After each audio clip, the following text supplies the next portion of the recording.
My name is Maximus Decimus Meridius, commander of the armies of the North, general of the Felix legions, loyal servant to the true emperor, Marcus Aurelius, father to a murdered son, husband to a murdered wife. And I will have my vengeance, in this life or the next. This man never existed. It's all a construct, a legend distilled by Hollywood to tell us a story of revenge we love. The betrayed general, the slave who became a gladiator, the man who defied an empire for honor. It's the perfect story. But what if I told you that the truth is infinitely more brutal, more epic, and far more significant? That behind the ghost of Maximus lies a story not about one family's revenge, but about the survival of the known world. This isn't a tale of one man against an emperor. It is the story of an empire against the apocalypse. We are in the late 2nd century AD. The Roman Empire appears invincible, a superpower stretching from the mists of Britannia to the sands of Mesopotamia. But this is an illusion. It is a giant with feet of clay, poised to shatter under immense existential threats. A devastating plague has annihilated millions, hollowing out its cities and its legions. And beyond its borders, in the dark forests of Germania, barbarian confederations are uniting for the first time, gathering not merely to raid, but to erase Rome from the map. The empire isn't just fighting another war on the frontier, it is fighting for its very existence against overwhelming odds. At the heart of that storm stood the philosopher emperor, Marcus Aurelius, a man of peace forced to wage a war he despised. But he did not stand alone. He relied on real historical figures, brilliant commanders whose names have been largely erased by time, but whose actions prevented Western civilization from collapsing a century ahead of schedule. Their struggle was not for personal vengeance in the Colosseum, but for the soul of the world on the frozen, blood-soaked frontiers of the Danube. Forget the compelling fiction. The reality is far more awe-inspiring and far more terrifying. To understand the real story, we must first dismantle the Hollywood legend, piece by piece. Let's start with the man himself. The character of Maximus is a powerful archetype, but he is a complete fabrication, a composite of various historical figures and pure fiction. The idea of a high-ranking Roman general, a favorite of the emperor, being sold into slavery and forced to become a gladiator is a narrative masterstroke, but a historical impossibility. Gladiators were the lowest of the low slaves, condemned criminals and prisoners of war. A man of Maximus's standing would have been executed for treason, not demoted to the arena. His journey is a myth designed to tap into our love for the ultimate underdog story. Then there is the central act of betrayal that sets the plot in motion. Commodus murdering his father, Marcus Aurelius, to seize the throne. This is perhaps the film's greatest dramatic license. While Commodus was a deeply flawed emperor, every major historical source agrees that Marcus Aurelius died of illness, most likely the Antonine Plague. While on campaign near modern-day Vienna, Commodus had already been named co-emperor years earlier, making his succession smooth and undisputed. The patricide is a Shakespearean invention, creating a simple, monstrous villain, but it erases the far more complex reality of a natural succession that led to a disastrous reign. Furthermore, the film's political heart, Maximus's dream to restore the Roman Republic, is a complete anachronism. By the late 2nd century AD, the Republic had been dead for over 200 years. The vast majority of Romans had never known anything but imperial rule. A general fighting to dissolve the very system that gave the empire its stability would have been seen not as a hero, but as a dangerous revolutionary threatening to plunge the world into civil war. The power struggles of the era were not about restoring a long-dead system. They were about who would control the existing one. Gladiator simplifies this complex political landscape into a binary choice between freedom and tyranny, a choice that never truly existed in the way the film presents it. It's a compelling story, but it's not history. To understand the real hero, you must first understand the real monster. And in the year 165 AD, the monster wasn't a single man, it was the world itself. On the surface, the Roman Empire, in the latter half of the 2nd century AD, was the very definition of power. A single civilization that had mastered the known world, stretching from the cold mists of Britannia to the sun-scorched sands of Egypt, from the Atlantic coast of Hispania to the banks of the Tigris River.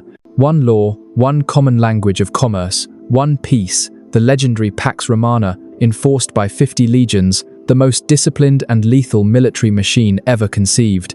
It seemed eternal, invincible, a titan bestriding the earth, whose shadow fell across every lesser kingdom and tribe. But this was an illusion. The titan was sick, bleeding from 1,000 cuts, both internal and external. The golden age was rusting from the inside out, and the foundations were about to crack. The first horseman of this apocalypse arrived not on a war horse, but in the lungs of the legionaries returning from the Parthian War. It became known as the Antonine Plague, likely a virulent strain of smallpox. It was a phantom enemy that swords and shields could not stop. It swept through the empire's interconnected roads like a wildfire. At its peak, it claimed 5,000 lives a day. In the city of Rome alone, the bodies piled in the streets. It emptied towns, turned bustling port cities into silent graveyards, and, most critically, hollowed out the ranks of the legions. Entire cohorts were wiped out without ever seeing a battlefield. Estimates suggest it killed up to 1/3 of the population, perhaps 18 million people. It was a demographic catastrophe that shattered the empire's greatest weapon, its inexhaustible manpower. And across the frozen Danube, in the dark forests of Germania, the wolves smelled blood. These were not the disorganized tribes of the past. For the first time, a great and terrible confederation was forming. Marcomanni, Quadi, Sarmatians, and a dozen others, united by a common hatred for Rome. They didn't see a superpower, they saw a wounded giant, staggering and bleeding. They weren't planning a raid for gold and slaves. They were planning an invasion, an annihilation. They didn't want to conquer Roman territory. They wanted to unmake it, to burn the villas, salt the fields, and erase the Latin tongue from the face of the earth. This external pressure was matched by an internal collapse. The plague had not only killed soldiers, it had killed taxpayers, farmers, and merchants, shattering the economy. The state treasury, already strained by decades of expansion and costly wars in the East, was now bankrupt. The political atmosphere in Rome, far from the front lines, was thick with paranoia and fear, a viper's nest of plots and ambition that cared little for the coming storm.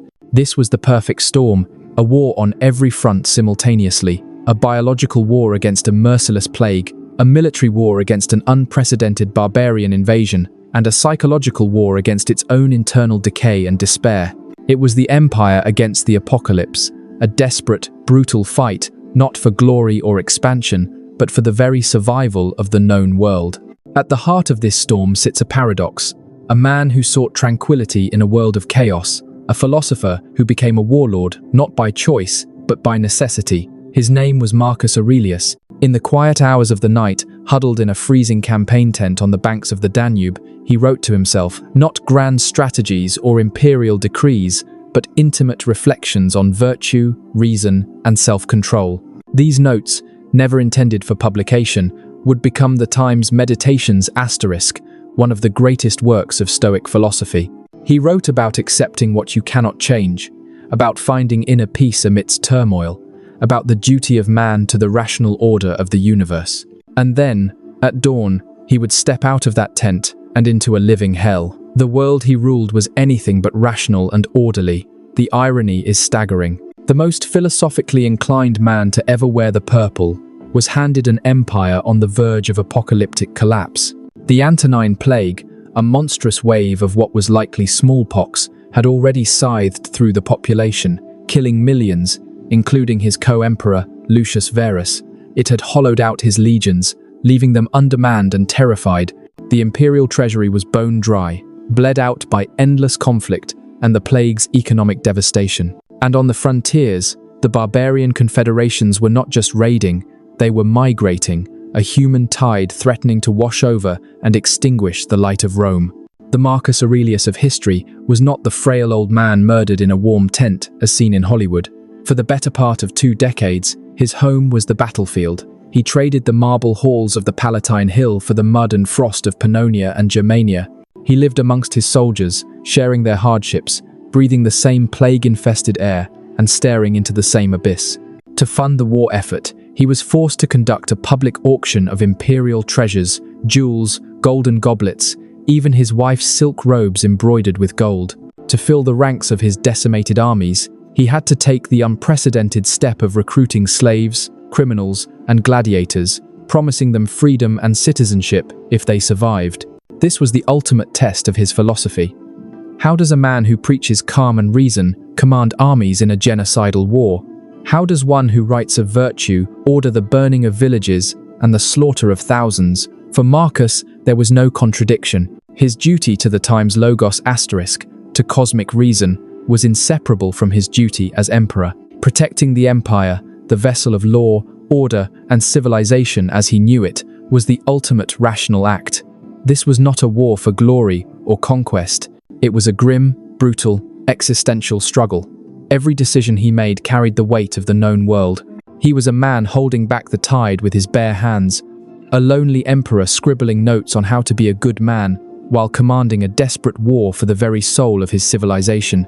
The grand campaigns you imagine, with gleaming eagles set against a blue sky, are a lie. The defining war of this era, the true battle for the soul of the empire, was not fought on open fields under a forgiving Sunday. It was fought here, on the Danube frontier, a vast, unforgiving line, separating the known world from what the Romans saw as endless, barbaric darkness. This was the stage for the Marcomannic Wars, a 16-year crucible of fire, ice, and blood that would push the empire to the very brink of annihilation. This was no border dispute, it was an apocalypse in motion. The enemy was not a single army, it was a human avalanche, a confederation of Germanic and Sarmatian tribes united for the first time by a shared goal, to shatter the Roman frontier and pour into the rich, warm lands to the south. The Marcomanni, the Quadi, the Iazyges, the Vandals, these were not simply raiders. Led by chieftains like Balamar of the Marcomanni, they had formed a military alliance on a scale Rome had not witnessed in centuries. Driven by population pressures and the migrations of other tribes from the east, they saw the Roman Empire, weakened by plague and political rot, not as an opponent to be feared, but as a prize to be taken. They weren't just coming to plunder, they were coming to stay. In 169 AD, they broke through. The Danube, which for generations had been the empire's shield, became a highway for invasion. Roman legions, thinned by the Antonine Plague, were not just defeated, they were annihilated. The invaders burned everything in their path, overwhelming the border provinces of Pannonia and Noricum. But they didn't stop there. For the first time since the days of the Republic, a barbarian army crossed the Alps. They descended into Italy itself, laying siege to the city of Aquileia and threatening the very heartland of the empire. Panic gripped Rome. This was no longer a distant war fought by professional soldiers. It was an existential threat hammering on the front door. The world was ending. The warfare itself was a special kind of hell. This was a conflict fought in frozen swamps, dense forests, and across ice-choked rivers. The legions, designed for pitched battles and siege warfare, were forced to fight a brutal, grinding war of attrition against an enemy that appeared from the trees like ghosts, struck with savage fury, and then vanished back into the wilderness. Supply lines were a constant nightmare. The cold was as deadly an enemy as any barbarian axe. Every day was a struggle for survival against starvation, frostbite, and ambush. This was not a war for glory. There were no grand triumphs to be celebrated in the Forum. This was a desperate, ugly fight in the mud to prevent the entire edifice of Western civilization from being washed away in a tide of violence. This was where heroes were truly needed, not warriors seeking personal fame, but stoic, tireless defenders willing to sacrifice everything, not for revenge, but for the world itself. So, if Maximus was a ghost, who were the men of flesh and blood standing between Rome and the abyss?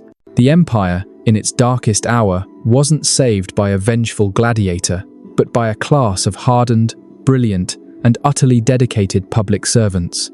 Men like the steadfast general Tiberius Claudius Pompeianus or the future emperor Pertinax, who rose from humble beginnings. But one man stands above them all, a figure whose life and career align so perfectly with the needs of the time that he becomes the historical archetype of the true Maximus. His name is Marco Nonno Macrino. His name doesn't echo in popular culture. There are no blockbuster films about him, yet his tomb, discovered by chance in 2008, tells a story that eclipses any Hollywood script. To begin with, he was not a humble farmer from Hispania. He was a wealthy aristocrat, born in Brixia, modern-day Brescia, in northern Italy, into one of the most powerful and influential families of the era. He was not a man forged by a desire for vengeance, but by a profound sense of duty, meticulously groomed for power from birth. His career, his time's cursus honorum asterisk, was a methodical and brilliant ascent through the very heart of the Roman state. He served as quaestor, managing the empire's finances. He was praetor, administering justice. He became consul, the highest civilian office, now a prestigious honor under the empire. And crucially, he was appointed governor of Pannonia Superior, one of the most volatile provinces on the Danube frontier. He knew the enemy. He had spent years studying their tactics, their mindset, their tribal divisions. He didn't see a faceless horde, he saw clans, loyalties, and weaknesses he could exploit. His greatest weapon was not his gladius, nor his skill in single combat. It was his mind. Macrino was a cold, calculating master of the unglamorous arts of war, logistics, attrition, and psychological operations. He understood a fundamental truth that cinematic heroes often forget. Wars are not won with heroic charges, but with secure supply lines, precise intelligence, and by shattering the enemy's will to fight before the first swords ever clashed. He saw the battlefield not as an arena, but as a chessboard, and he was always 10 moves ahead. When the Marcomannic Wars erupted, bringing the apocalypse to Rome's doorstep, Marcus Aurelius didn't turn to an unknown general. He turned to his most trusted friend and his most capable commander. It was Macrino who orchestrated the brutal, unchivalrous, but ultimately successful defense of the empire. He implemented a ruthless, scorched earth strategy, turning the very land into a weapon, sacrificing territory to bleed the barbarian horde dry, letting winter and starvation become his invisible legions. He engineered the stunning tactical victory at Asali, using speed and deception in a forced march to annihilate a besieging force 10 times the size of his own relief column. And it was he who finally lured the great barbarian king, Balamar, and his entire nation on the move into a meticulously prepared killing field near Aquileia, ending the gravest threat to Italy in over 2 centuries. Every decision was calculated for maximum effect, with minimum Roman loss. His war was not for a murdered family, it was for the entire Roman family. His fight was not personal, it was existential. He was the shield of the empire, the emperor's right hand, the man whose cool logic held back the tide of chaos. He was not the hero Hollywood gave us. He was the hero history, in its most desperate hour, actually needed. Marcus Aurelius died as he had lived, not in the marbled luxury of a Roman palace, but in a cold military camp on the Danube frontier. The weight of the world, which he had carried with stoic resignation, now passed not to a proven general, but to his 19-year-old son, Commodus. The transition was immediate and absolute. His first act as emperor was to undo his father's life's work. The brutal, generation-long war that had consumed Marcus Aurelius and defined the heroism of men like Macrino was unceremoniously abandoned. Commodus negotiated a hasty peace, declared a triumphant victory he hadn't earned, and rushed back to the comforts and adulation of Rome. The shift was jarring. The pragmatic, duty-bound governance of the philosopher emperor was replaced by the caprice of a young man who craved spectacle over substance. He had no interest in the tedious details of administration, the complexities of border defense, or the economic strains plaguing the empire. He outsourced the running of the world to a succession of corrupt favorites. First his chamberlain Sauterus, then the Praetorian prefects Perennis and Cleander, who bled the treasury dry while Commodus indulged his fantasies. Those fantasies grew increasingly grandiose and depraved. Fueled by an early assassination attempt involving his own sister, his reign descended into a paranoid terror. Senators were executed on flimsy accusations, their wealth confiscated to fund his extravagant lifestyle.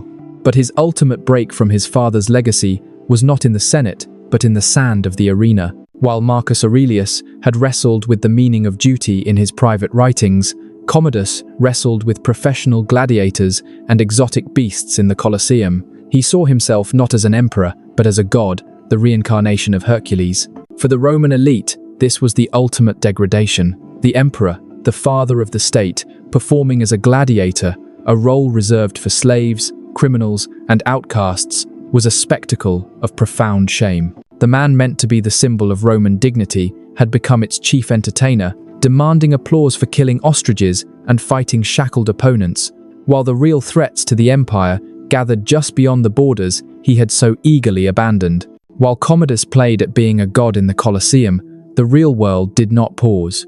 The imperial court became a viper's nest.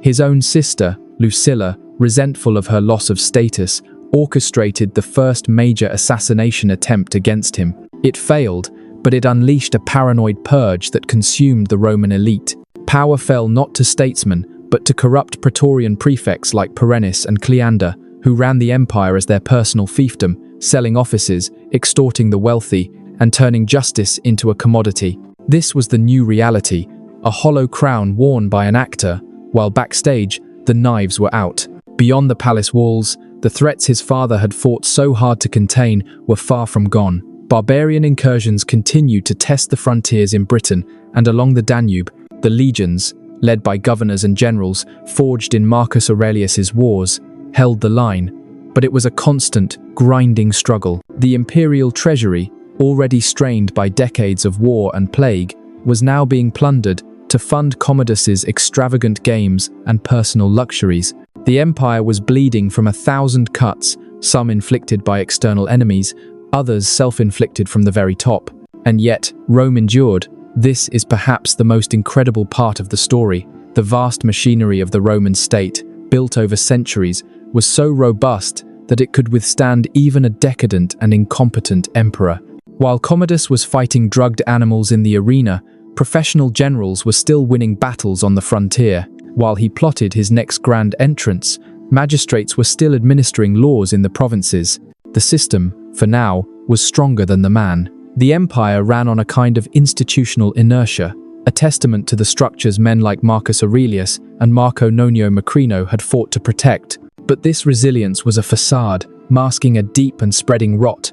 The stability was an illusion. Commodus's reign wasn't just a bizarre interlude, it was the beginning of the end of an era. By gutting the Senate's authority, promoting cronies, and neglecting the state's real problems, he was setting the stage for the chaos that would follow his inevitable assassination, the infamous crisis of the 3rd century. The empire survived Commodus, but the damage he inflicted would fester for decades, proving that the most dangerous enemy of Rome often sat on the throne itself. The legend of Hollywood gave us Maximus, a hero driven by vengeance. It's a powerful and deeply personal story of a good man wronged, rising from the ashes to kill his nemesis. We love this story because it is simple, but the truth is never simple. The history of this era reveals a narrative that is far more complex, brutal, and ultimately more awe-inspiring than any fiction. The real struggle wasn't for one man's personal revenge, but for the desperate, grinding, and unglamorous survival of the known world. The battle was not for the soul of a single gladiator, but for the future of Western civilization itself. The historical figures who navigated this storm were not characters from a screenplay. Marcus Aurelius was not a benevolent father murdered in a tent, but a weary philosopher emperor who spent nearly 2 decades in the mud and blood of the frontier, a reluctant warlord holding back an apocalyptic tide. And his greatest general, Marco Nonio Macrino, was no humble farmer. He was a brilliant, calculating aristocrat who understood a terrible truth: to preserve order, you must sometimes unleash chaos. His victories weren't won for the roar of a crowd in the Colosseum, but in the frozen forests and logistical nightmares of a war against annihilation. His story was not a personal tragedy. It was the brutal, uncelebrated triumph of strategy and duty over existential threat. The fiction of Gladiator gives us a clean narrative of good versus evil. History gives us a sprawling, messy epic of order versus chaos. The stakes were not one family's fate, but the survival of cities, laws, and literature against plague, economic ruin, and relentless invasion. This reveals the enduring power of myth in our culture. It simplifies, it personalizes, and it gives us a hero we can easily root for. But in doing so, it can obscure a much greater truth. The story of one man defying a tyrant is compelling, but the story of a civilization staring into the abyss and, through sheer will and merciless calculation, refusing to fall, that is the real epic.